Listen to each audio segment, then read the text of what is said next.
بسم اللہ الرحمن الرحیم خبر التی لنفی الجنس اصلاح کی خبر جو جنس کی نفی کے لیے ہو، والمسند وہ ہے جو مسند ہو بعد دخولها اس کے داخل ہونے کے بعد، جیسے لا غلام رجل ظریف فیہا نہیں ہے کسی مرد کا غلام اس میں خوش طبع، گھر میں خوش طبع۔ وَيُحْذَفُ كَثِيرًا اور اس کو حذف کر دیا جاتا ہے کثرت سے، وَبَنُو تَمِيمٍ لا يُثْبِتُونَهُ اور بنو تمیم اس کو ثابت نہیں کرتے۔ مرفوعات میں سے ایک لا نفی جنس کی خبر ہے۔ یہاں پر سوال ہوتا ہے کہ لا رجل قائم میں لا نے جنس رجل کی نفی نہیں کی بلکہ رجل سے صفت قیام کی نفی کی ہے، تو یہ کہنا کیسے صحیح ہوا لا نفی جنس کی خبر؟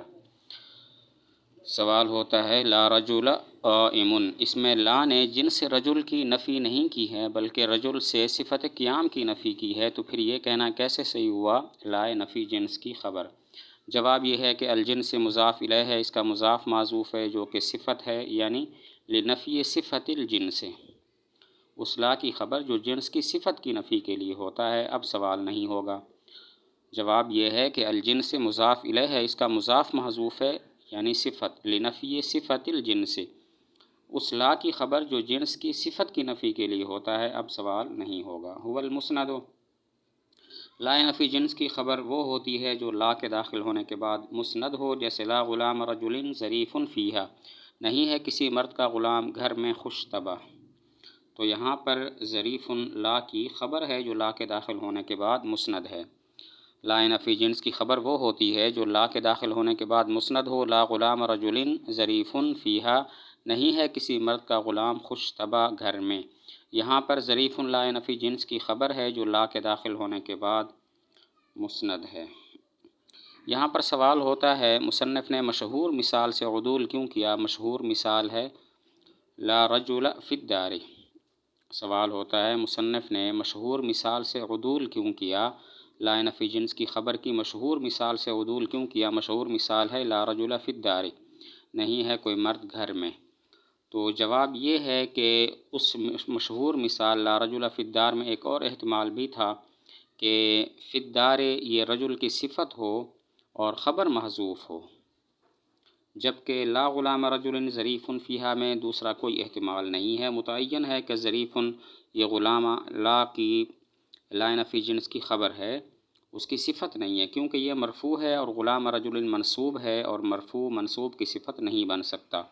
جواب یہ ہے کہ اس مشہور مثال لا رجل فی الدار میں ایک اور احتمال بھی ہے کہ فی الدار رجل کی صفت ہو اور خبر محذوف ہو، جبکہ لا غلام رجل ظریف فیہا اس میں اور کوئی احتمال نہیں ہے، متعین ہے کہ ظریف لا کی خبر ہے، صفت نہیں بن سکتی کیونکہ ظریف مرفوع ہے، غلام رجل منصوب ہے اور مرفوع منصوب کی صفت نہیں بن سکتا۔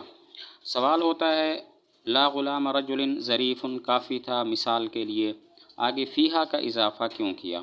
سوال ہوتا ہے لا غلام رجل ظریف یہ مثال کے لیے کافی تھا، آگے مصنف نے فیہا کا اضافہ کیوں کیا؟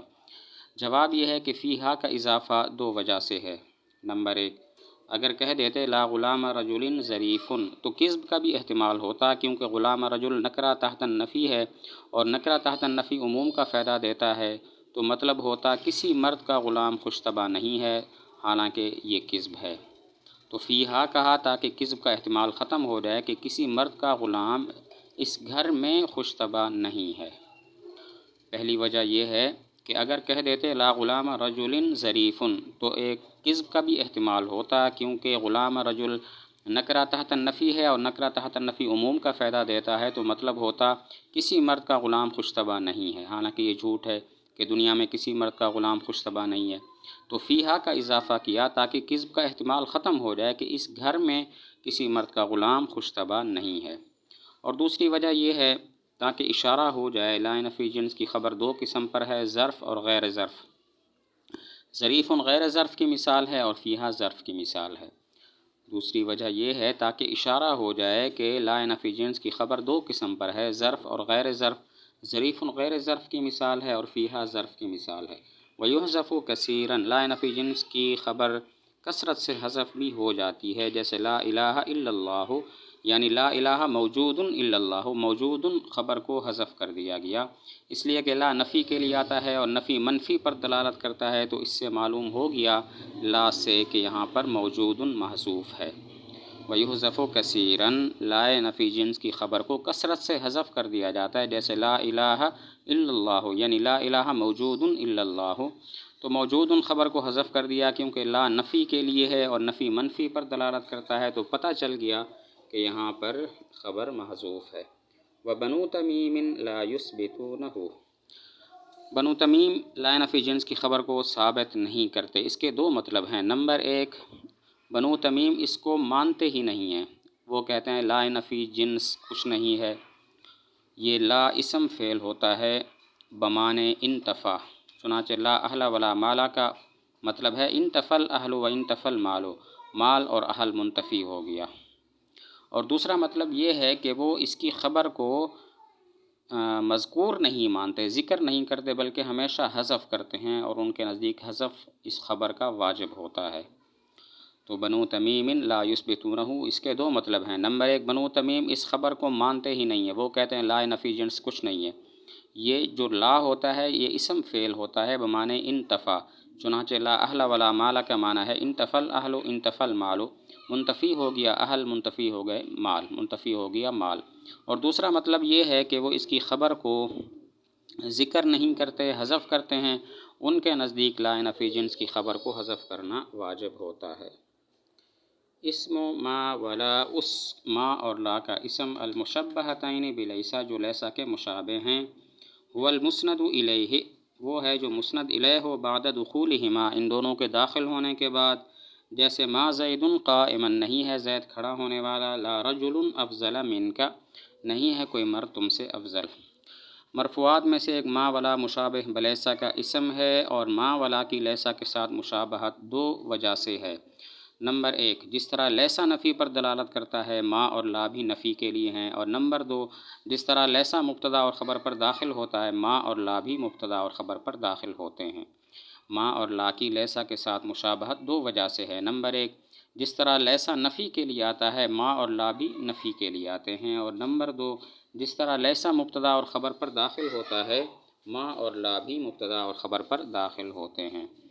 تو ما ولا مشابہ بلیسا کا اسم، اس کی تعریف یہ ہے کہ جو ان کے داخل ہونے کے بعد مسند الیہ ہو، جیسے ما زید قائما، اس میں زید ما کا اسم ہے جو ما کے داخل ہونے کے بعد مسند الیہ ہے۔ لا رجل افضل منک، اس میں رجل لا کا اسم ہے جو لا کے داخل ہونے کے بعد مسند الیہ ہے۔ ما ولا مشابہ بلیسا کا اسم وہ ہے جو ان کے داخل ہونے کے بعد مسند الیہ ہو۔ ما زید قائما، زید ما کا اسم ہے جو ما کے داخل ہونے کے بعد مسند الیہ ہے۔ لا رجل افضل منک، رجل لا کا اسم ہے جو لا کے داخل ہونے کے بعد مسند الیہ ہے۔ سوال ہوتا ہے کیا وجہ ما کی مثال میں زید معرفہ کو ذکر کیا اور لا کی مثال میں رجل نکرہ کو ذکر کیا؟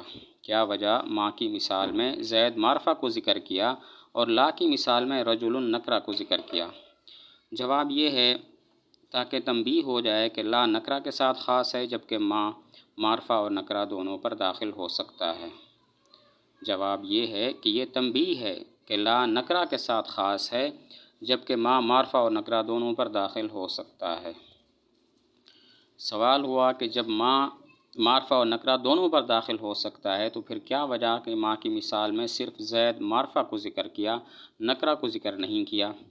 جب ما معرفہ اور نکرہ دونوں پر داخل ہو سکتا ہے، تو پھر کیا وجہ مصنف نے ما کی مثال میں صرف زید معرفہ کو ذکر کیا لیکن نکرہ کو ذکر نہیں کیا؟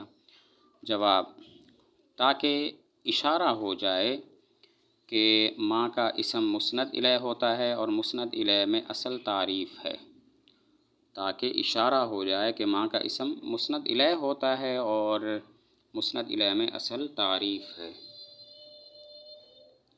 وَهُوَ فِي لا شاذ، اور وہ لا میں شاذ ہے، قلیل ہے۔ لیسا والا عمل لا میں قلیل ہے اور ما میں قلیل نہیں ہے۔ اس کی وجہ یہ ہے کہ لا کی جو لیسا کی لا کے ساتھ مشابہت ہے وہ ناقص ہے، کیونکہ لیسا نفی حال کے لیے آتا ہے جبکہ لا مطلق نفی کے لیے آتا ہے، جبکہ ماں کی لیسا کے ساتھ مشابہت ناقص نہیں ہے، یہ دونوں نفی حال کے لیے آتے ہیں۔ وہو فی لا شاذ، اس کا مطلب ہے لیسا والا عمل لا میں قلیل ہے، ماں میں قلیل نہیں ہے۔ اس کی وجہ یہ ہے کہ لیسا کی لا کے ساتھ مشابہت ناقص ہے۔ لیسا نفی حال کے لیے آتا ہے جبکہ لا مطلق نفی کے لیے آتا ہے، جبکہ ماں کی لیسا کے ساتھ جو مشابہت ہے وہ کامل ہے، ناقص نہیں ہے، دونوں نفی حال کے لیے آتے ہیں۔